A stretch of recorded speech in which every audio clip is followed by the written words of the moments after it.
আপনি চাইলে প্রতিদিন একটা করে কবিতা লিখব। প্রতিদিন একটা বেলি ফুলের মালা নিয়ে আসব। আমি চিৎকার করে বলবো, ভালোবাসি। আপনি চাইলে আপনাকে তুমি করে ডাকবো।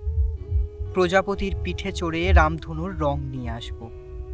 বোকা হব। আপনি যা বলবেন তাই শুনব। আপনি চাইলে নিজেকে বেচে দেব জলের দরে, কোনো এক নরপিশাচের কাছে।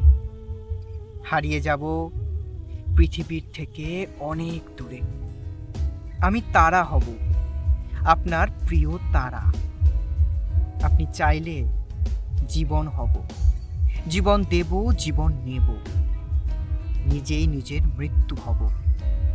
কিন্তু আপনি চাইলেও আপনাকে ভালোবাসা বন্ধ করতে পারবো না।